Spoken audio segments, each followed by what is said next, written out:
키가 작으면 참 불편한 게 많아요. 저희 중고등학교 때는 학교 갈 때 정말 많은 버스를 타고 다녔잖아요.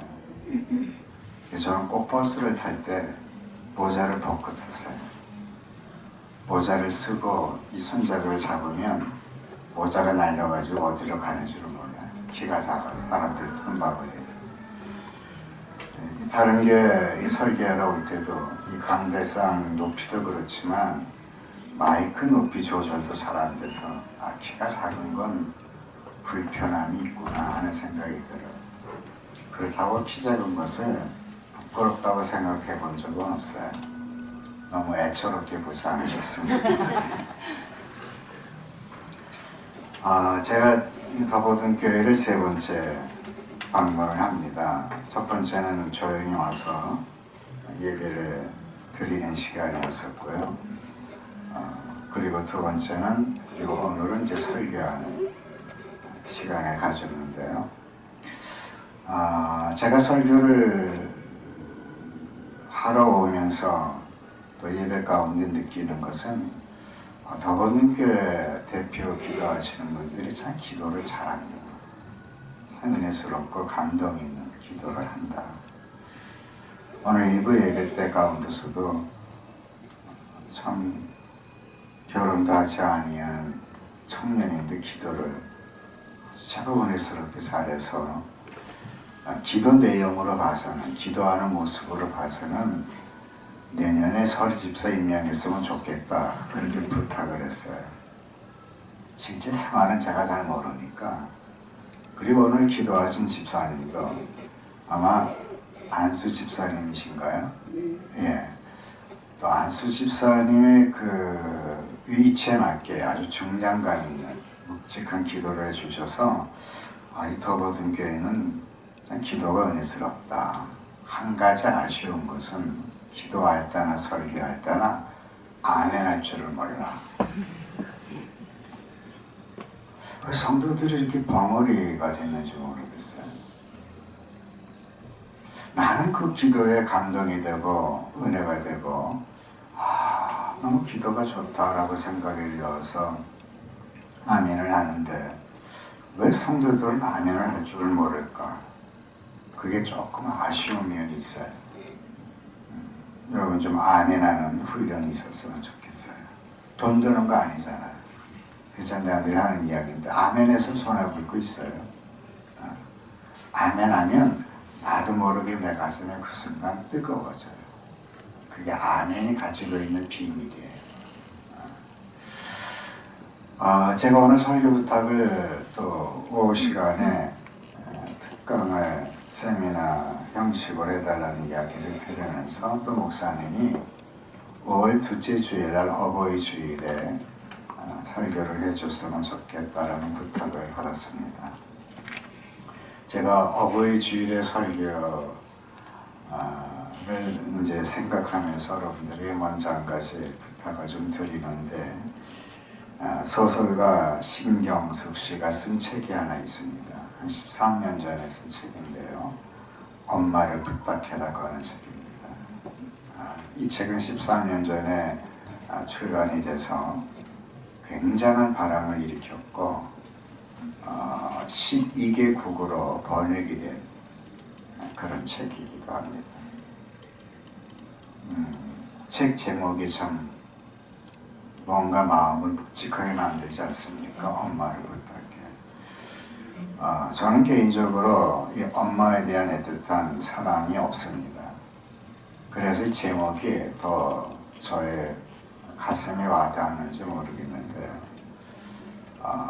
이 책을 읽으면서 한동안 가슴이 먹먹해지는 부모의 사랑과 은혜가 무엇인지를 알게 되고 정말 내 죽음이 무엇인지를 다시 한번 생각하게 되는 그런 책이었고요. 13년 전에 책을 읽고 난 다음에 이 받은 은혜를 좀 성도들에게 좀 나눴으면 좋겠다 생각이 들었지만 어떻게 하는 건지 그 방법을 몰랐어요.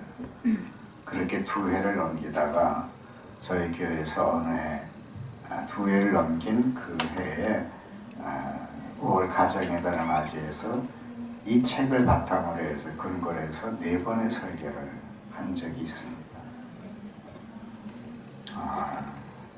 제가 5월 둘째 주 어버이 주일에 와서 설교를 할 때는 이 책을 근거로 해서 설교를 하고자 합니다.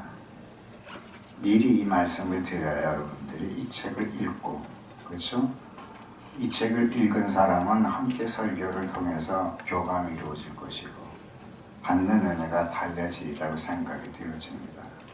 그래서 꼭 책을 구입을 하셔서 아마 커피 두 잔 값만 절약을 하시면 이 책을 구입하실 수 있을 거고요.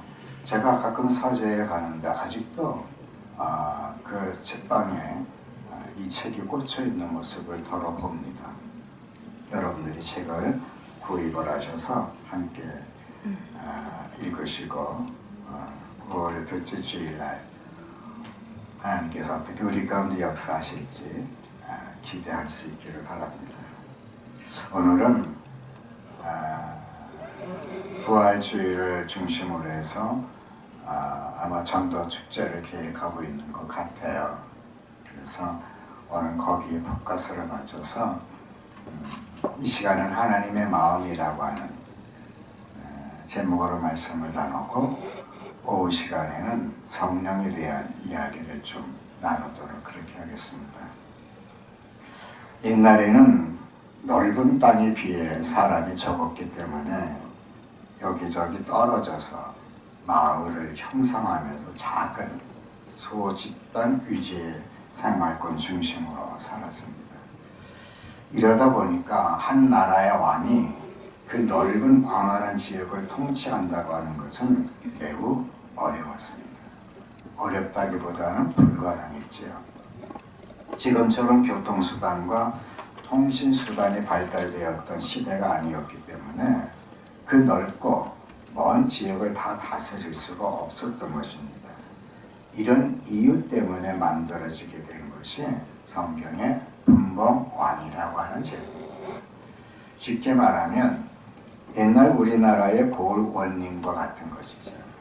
원님과 같이 한 지역을 맡아 다스리는 그런 분봉왕들이 있고 이 분봉왕들 위에 전체적인 대왕이 있어서 작은 왕들인 분봉왕들을 다스리게 되는 것입니다.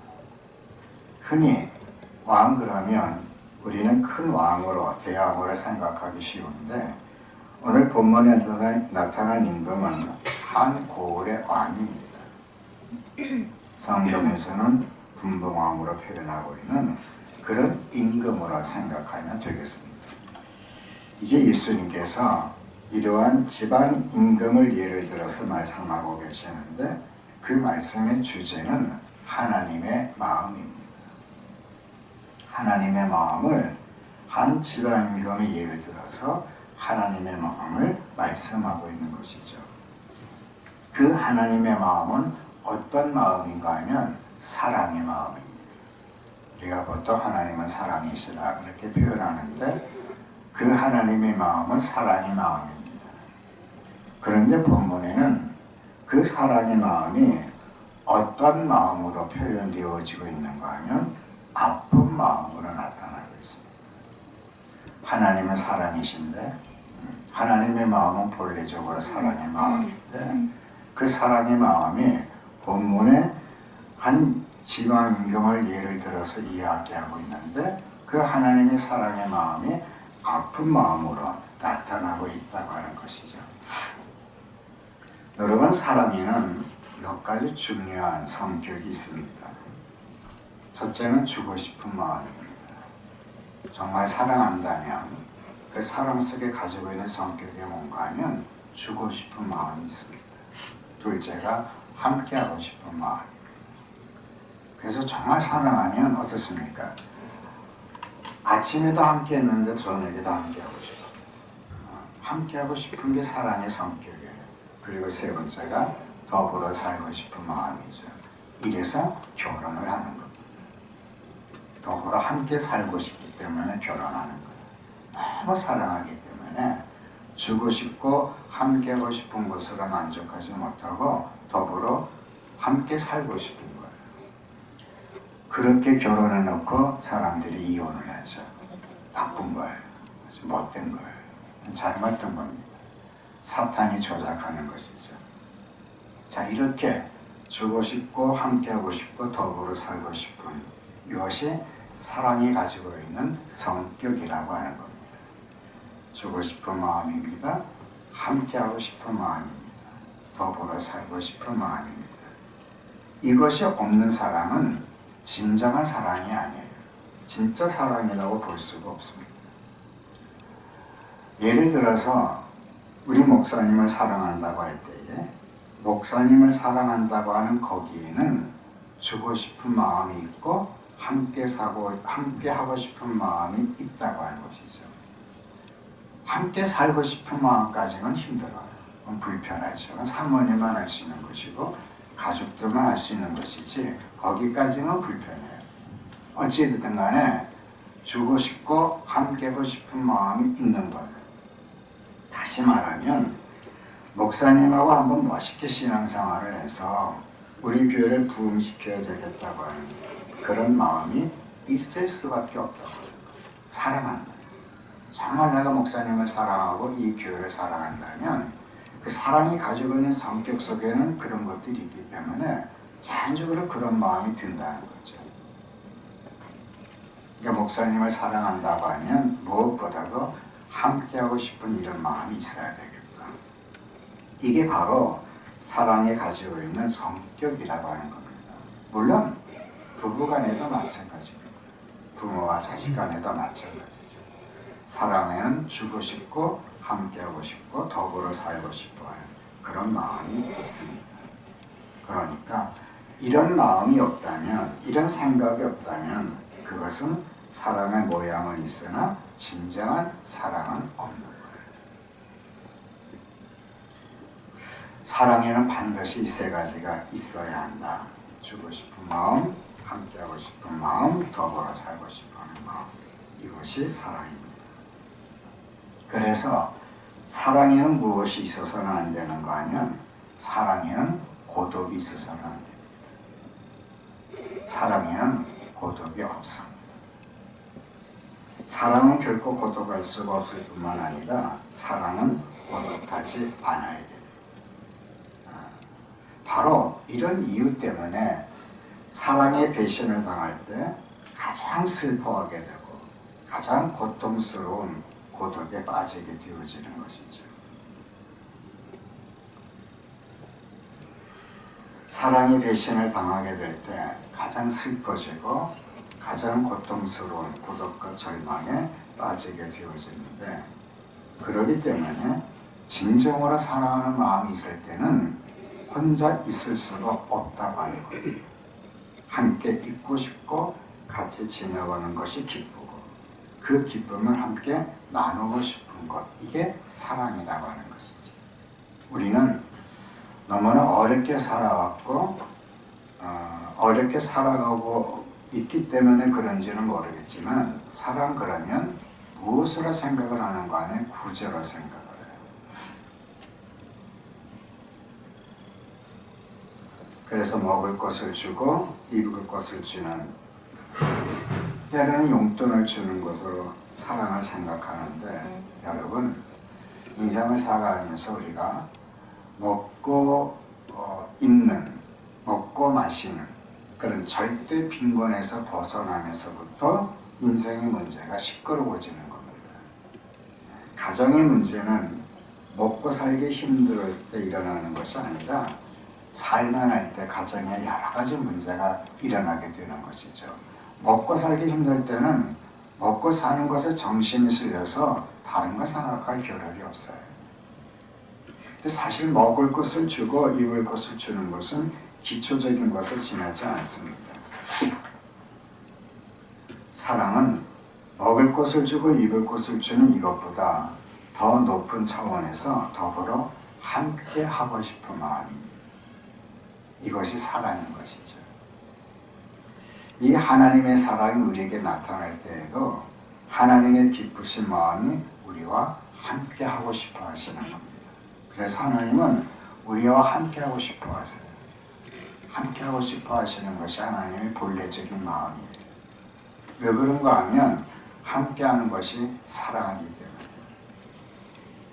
그래서 하나님과 함께하고 싶어 하시는 하나님의 사랑에 보답해야 하는 우리의 사랑은 어떠해야 되는가 하면 우리도 하나님과 함께하고 싶어하는 마음이어야 한다고 하는 것이죠. 여러분 기억하셨으면 좋겠어요. 하나님의 사랑이 우리에게 나타날 때 함께하고 싶어하는 마음으로 나타나고, 그 하나님과 함께하고 싶은 마음이 이제 우리 입장에서 무엇으로 나타나는가 하면 이웃과 함께하는 마음으로 나타난다고 하는 것이죠. 우리가 하나님과 함께한다, 하나님과 함께하고 싶어하는 마음이 어떻게 보면 막연하죠. 근데 그 하나님과 함께하는 마음을 하나님 우리에게 보여주셨는데 그게 뭔가 하면 이웃과 함께하는 것이 하나님과 함께하는 거예요. 아멘? 아멘 하라 그래도 안 하는 죽은 안 하는 사람 어디 한번 해봐라 내가 안 해봐라.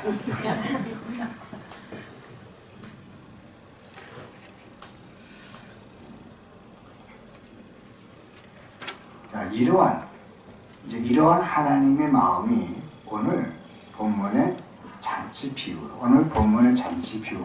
이런 하나님의 마음이 좀 나타나고 있는 거예요. 내용은 잘 아시는 대로 어떤 분봉왕이 아들을 위해서 혼인잔치를 베풀면서 혼자 즐기지 아니하고 그 백성을 초대해서 함께 먹고 마시며 즐기자고 하는 겁니다. 뇌물을 준비하라는 것도 아니고 무엇을 선물을 가져오라는 것도 아닙니다. 잔치에 그냥 와서 함께 즐기자, 함께 기뻐하자는 겁니다. 함께 즐기자고 하는 것이 임금님의 마음이고 오늘 본문의 주제입니다. 전체적인 흐름이 바로 그겁니다. 함께 즐기자, 함께 기뻐하자. 우리가 이렇게 전도 축제를 하는 이유도 그거예요. 내가 알고 있고 내가 믿고 있는 예수로서 내가 가지고 있는 기쁨, 그 기쁨을 함께 즐기자. 본래 취지는 그거예요. 아멘? 함께 즐기자. 근데 이 전도 축제를 하면 성도들이 굉장히 싫어해요. 거룩한 부담감 때문에. 자기 혼자 교회 오는 것 힘든데 누구 데리고 오라고 하니까 죽을 맛이에요. 현대 교인들이 싫어한다. 싫어하는 거 자꾸 하지 마세요. 싫어한다. 제가 김포에 이거 와서 김포에 살고 있는데 제가 나가는 교회가 건물을 잘 지었어요. 예쁘잖아요. 아주 교회 위치가 기가 막혀요. 그 이런저런 모양의 아파트 단지 한복판에 큰 길가에 있는데 정말 교회를 예쁘게 잘 지었어요. 근데 그게 성도들이 매일 등록하는 걸 보는데 제가 지지난주에까지 그 교회 등록한 넘버가 24-24예요. 24년도에 등록한 사람이 벌써 24명이에요. 근데 그 등록한 것에 거기 이제 주보에 표시를 하는데 다 자진해서 등록하는 거예요.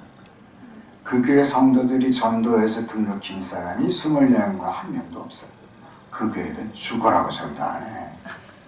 앉아서 오는 거지. 교회 몫이 좋거든요. 여긴 저는 왜 졌어요? 이 외진 것에 터졌는 데까지도 고생을 많이 했지만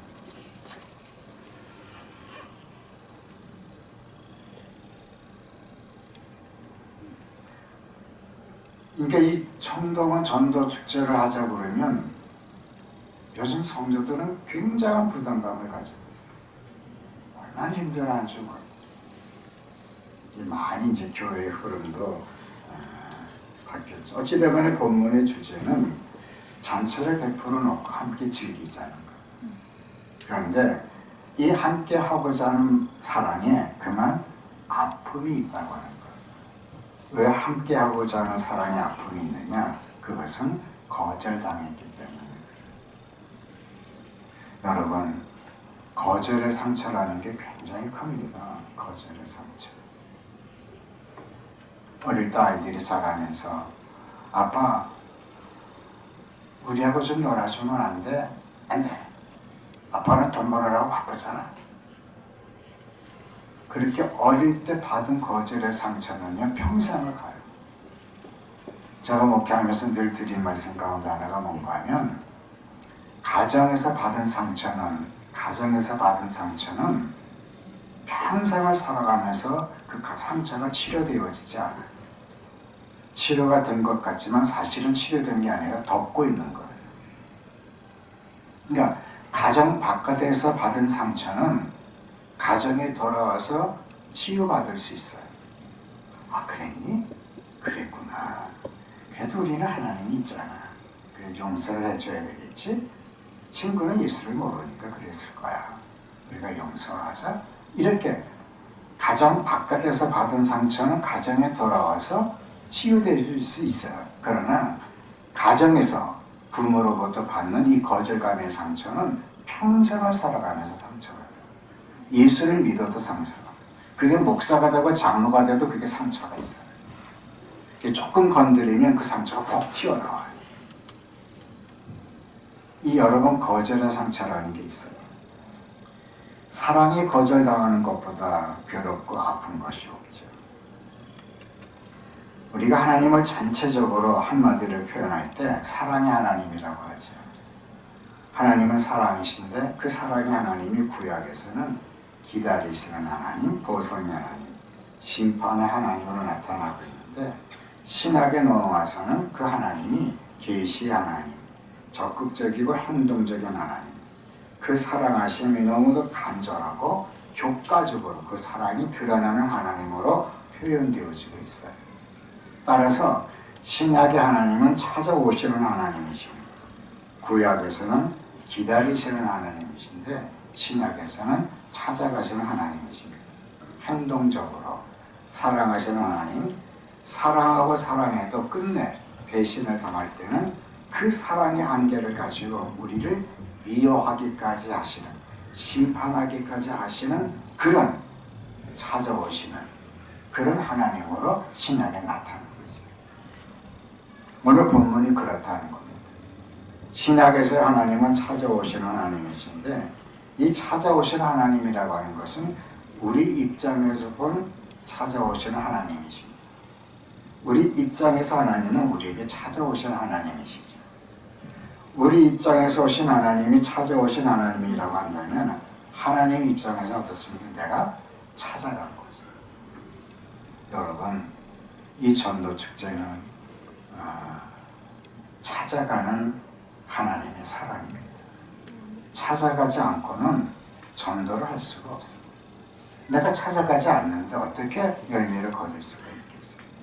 무언가가 찾아가는 행동을 해야, 움직여야 그 생활 전도 열매를 거둘 수가 있지, 기도 아니에요. 옆집에 살고 있는 아무개 엄마, 하나님 예수 믿게 해주세요. 그거 기도 아닙니다. 백날 천날에도 그 기도 열매 맺기 힘들어요. 내가 기도했어요. 어느 정도 마음에 감동이 되고 내 마음 가운데 하나님이 쌓인이 있어요. 그러면 어떻습니까? 작은 과자라도 과일에도 사들고 가서 아무개 엄마, 내가 믿는 예수 같이 믿었으면 좋겠어. 우리 목사님 설교하는데 정말 끝내줘. 한번 와봐.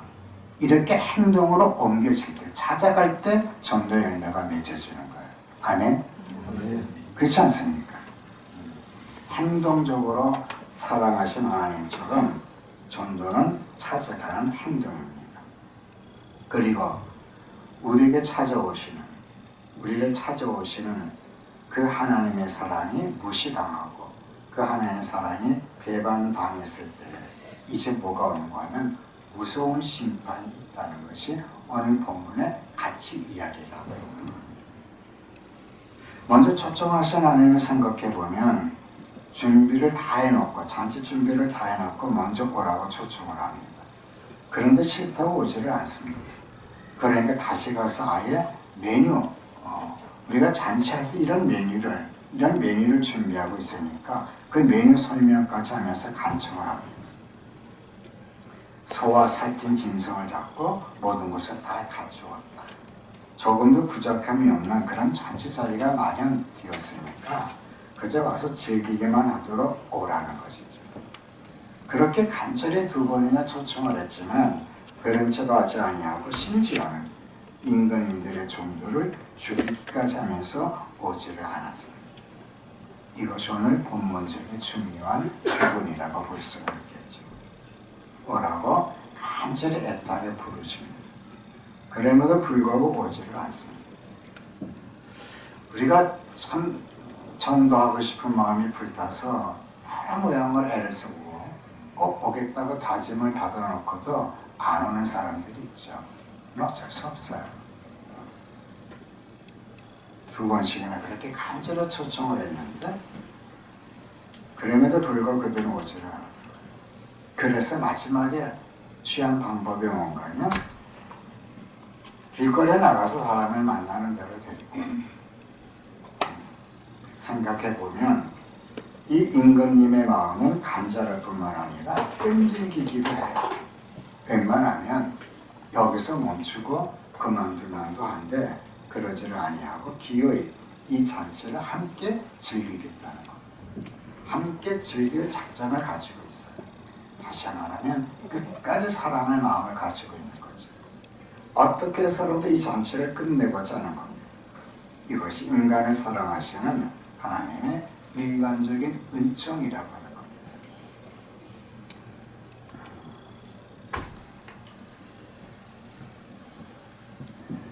아마 우리 더보등 교회가 더보등 축제, 우리 시대는 그냥 청동원이라고 표현을 했는데 이 더보등 축제를 청동원을 준비하는 여러분에게도 이런 마음 이어야 할 줄 믿습니다. 이런 마음이 없다면 그렇잖아요. 대충 하고 끝나지 뭐. 아까도 말씀드렸죠. 요즘 성도들이 전도하는 것을 굉장히 힘들어요. 굉장히 부담스러워요.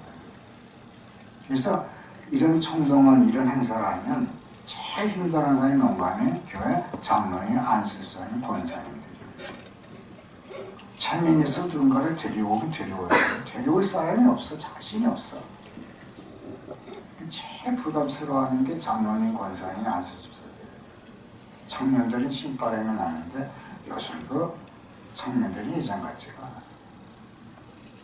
오늘 본문의 이 임금은 간절하기도 하고 아주 끈질기기도 해요. 이런 마음이 우리 모두에게 있어야 된다고 하는 겁니다. 아멘? 이게 선행되어져야 돼요. 여러분 전도 축제를 언제 한다? 그리고 뭐 기획하고 뭐 오는 사람들에게는 뭐 무슨 선물을 주고 뭐 1차, 2차 뭐 전도 작전을 시키고 그거는 목사님은 책상머리에 앉아서 혼자 다 할 수 있는 거예요. 저도 해봤어요. 저도 부목 때 50만 총동원을 했어요. 상품권을 걸어서 총동원을 하는데 여러분 상품권 1등이 뭔지 알아요? 13평짜리 아파트가 상품권 1등이에요. 그러니까 그런 상품권을 걸어놓으면 와요 안 와요? 와요 안 와요? 와요. 우리 교회 상품권까지는 갈 필요 없어요. 모닝 자동차 한번 걸어보세요. 경차 걸어보세요.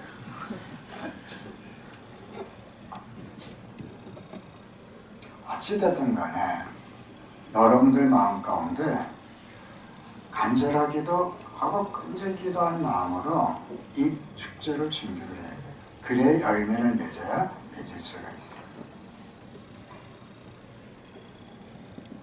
이게 바로 헌신이라고 하는 거죠. 하나님 편에서 일방적으로 오라고 부르십니다. 이 부르면은 아무런 조건도 없어요. 단지 기쁨을 함께 하자는 것이죠. 기쁨을 함께 하자는 것 외에는 다른 뜻은 없습니다. 의무나 부담도 없고 대상이나 자격도 전혀 상관하지 않아요. 오라는 것뿐입니다. 그런데 이 간절한 초청이 그만 거절을 당하는 거예요.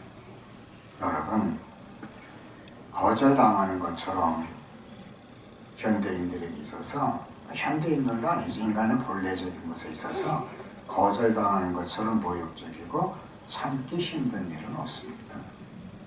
남녀가 사랑을 해요. 남녀가 사랑을 해서 이제 결혼을 해달라고 사랑 고백을 합니다. 이렇게 사랑 고백을 했는데 그 사랑이 거절당할 때는 정말 참기가 힘든 거예요. 견딜 수 없는 거예요. 견딜 수 없는 모욕감을 느끼는 거예요. 이래서 사느니 죽느니 하고 자살소동이 일어나는 거죠.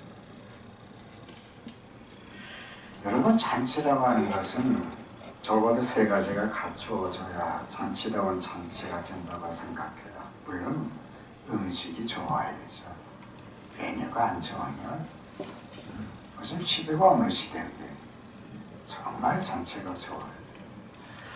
제가 섬기던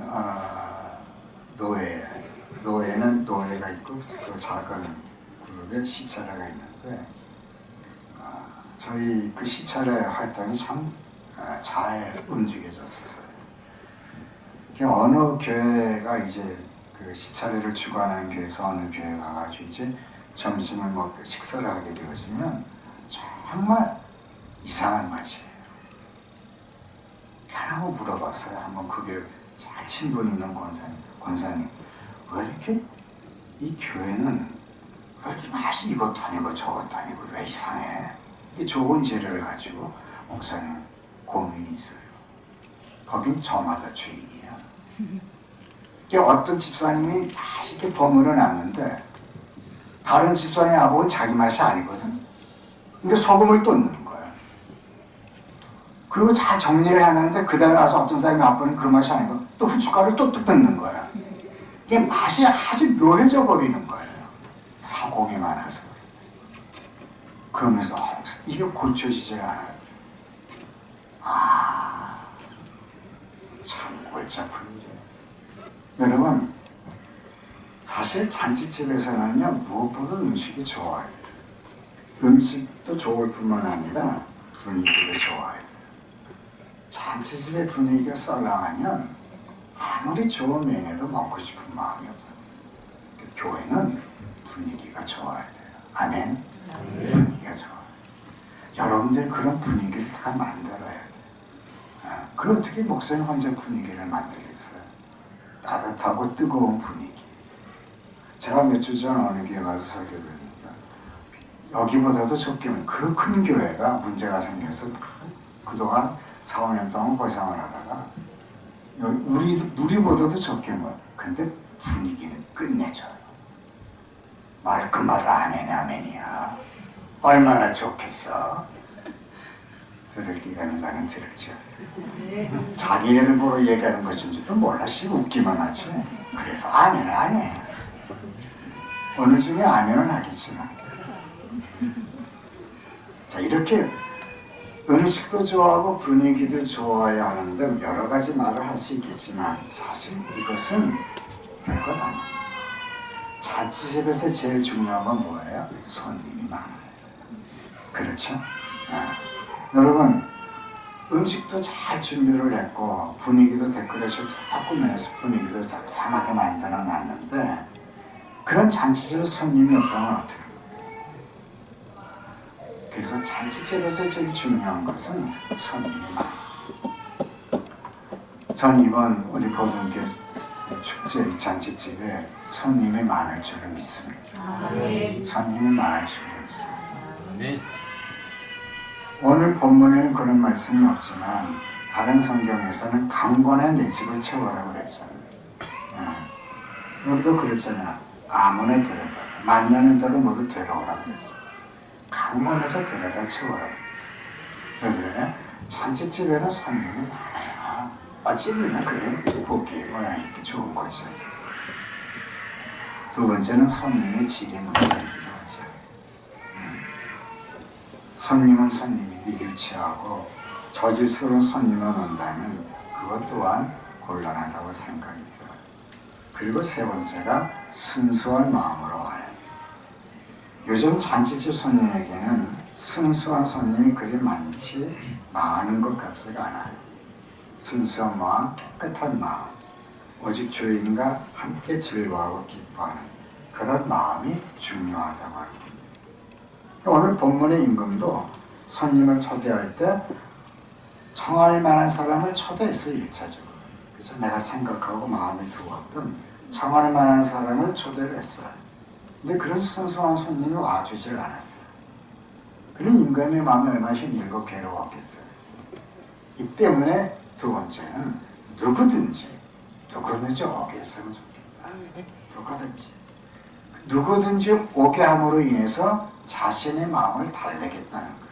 그래서 이제는 만나는 대로 초청을 하는 거예요.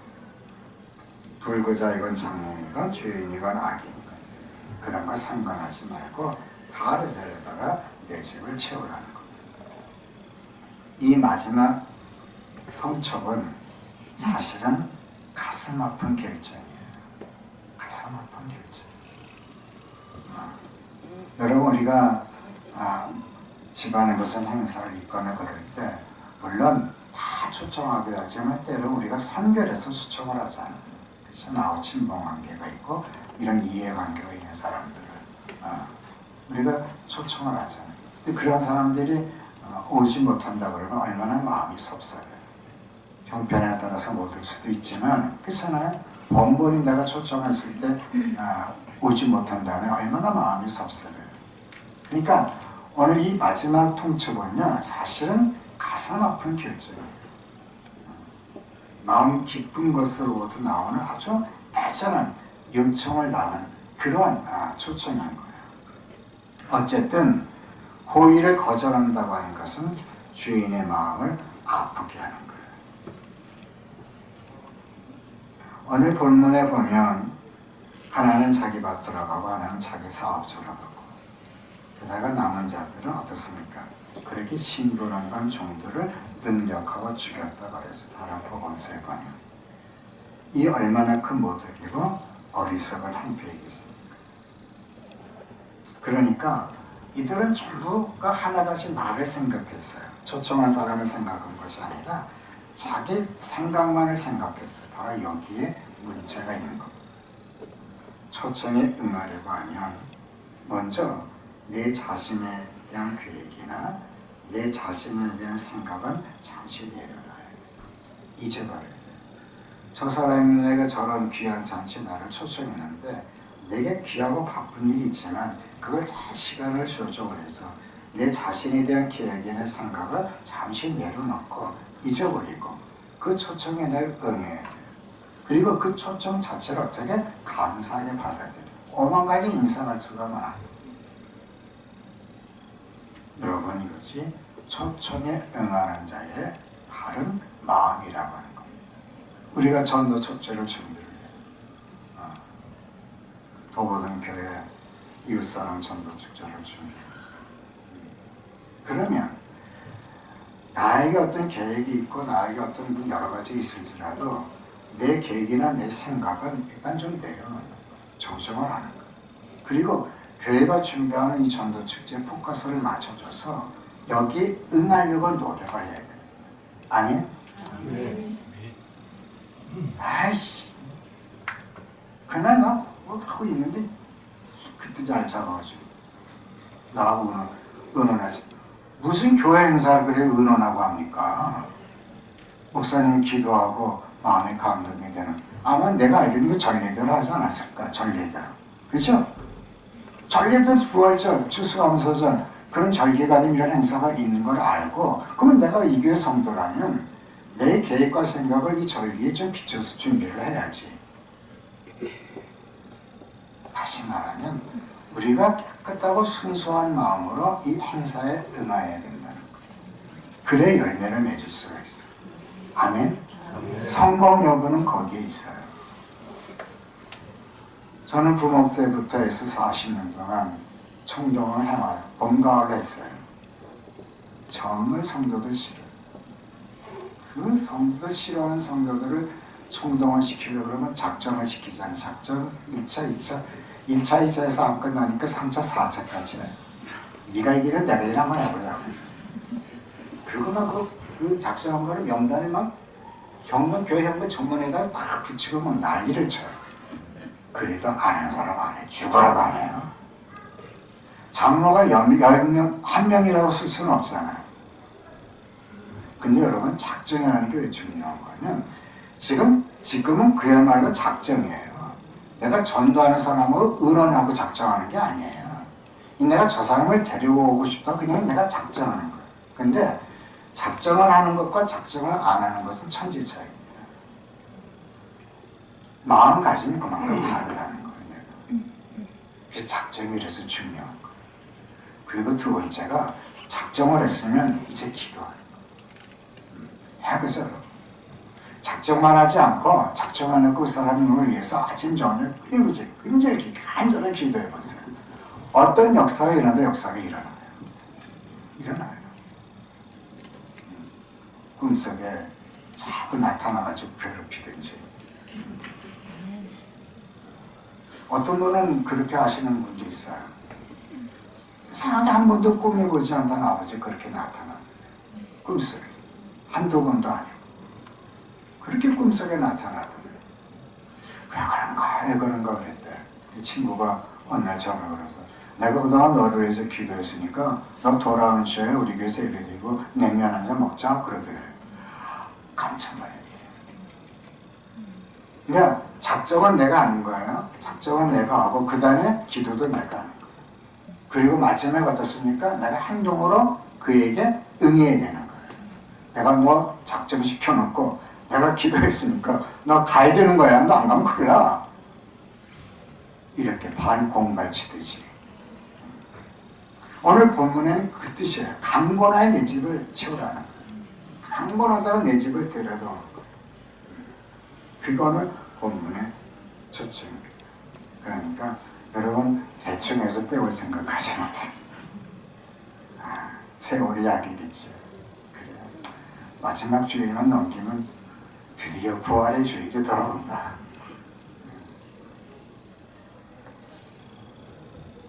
근데 여러분 강권에서 데려오려고 하면 이런저런 노력이 필요해요.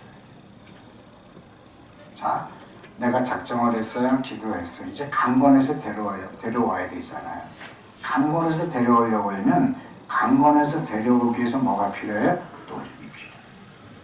아멘? 노력이 필요해요. 저희 부모 시절에 고대 응원단장 출신인 아들이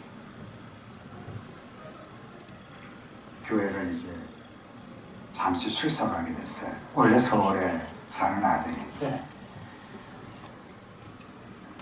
갑작스럽게 그 아들이 회심을 하고, 물론 전에 교회를 다니긴 했지만 은혜를 받고 완전히 새 사람 되고 변화돼요. 성령 충만했어요. 그래서 문득 생각하는 게 부산에 살고 있는 어머니 아버지 전도해야 되겠다. 그래서 내려와서 이제 몇 주를 머물면서 이제 근데 마침 교회에 이제 전도원이 있었어요. 이제 어머니를 이제 어머니 아버지 전도하는 거예요. 근데 전도가 먹히는 게 이 응원단장 그 연고전 잘 안 쓰니까 연고전 그죠?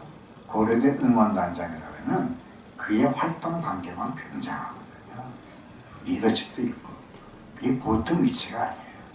그게. 근데 여러분 고대 앞에 가면 뭐가 있어요? 지금은 모르겠는데 한 4, 50년 전에는 고대 앞에 연대는 맥주집이 많아요. 연대 앞에 레스토랑 맥주집이 많은데 고대 앞에는 막걸리 술집이 그렇게 많았어요. 고대는 막걸리거든요. 그러니까 얼마나 술을 잘 먹었겠어요? 술은 고래죠. 정말 잘생겼어요. 호탕한 남자. 남자인 내가 봐도 멋있어요. 진짜 잘생겼어. 키도 크고. 남자다워요. 사나이예요. 근데 이 아들이 그 술굴의 아들이 술을 딱 끊고 엄마 아버지한테 대시를 하니까 엄마 나 변한 거 보여 안 보여? 나 술 어떻게 먹었어? 술 먹고 집에 와서 바지 질 쌌지? 그 엄마가 다 알잖아. 나 지금 어때? 변했어 안 변했어? 엄마 교회 가야 돼. 나를 변화시킨 하나님이 엄마 아빠도 구원시킬 줄 믿어. 그리고 교회를 데리고 아멘. 아멘.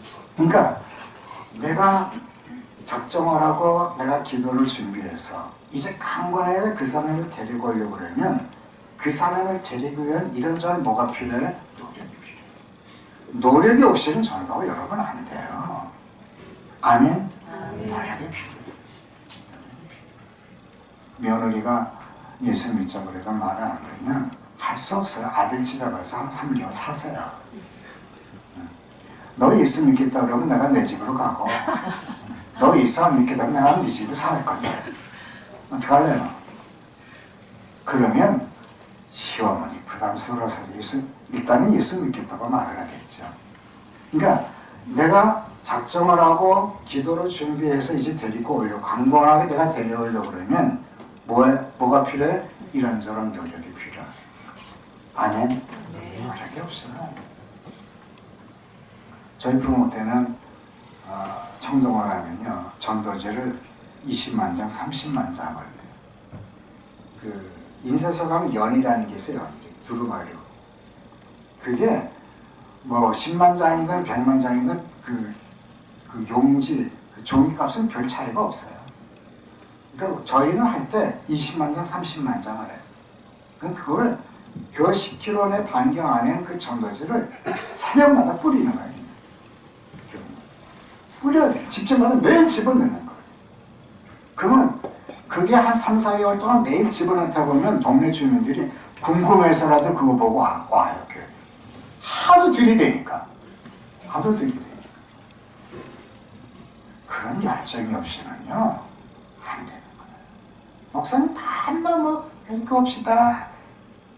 알았어요. 그거 알아요. 그만한 애정과 노력을 가져야.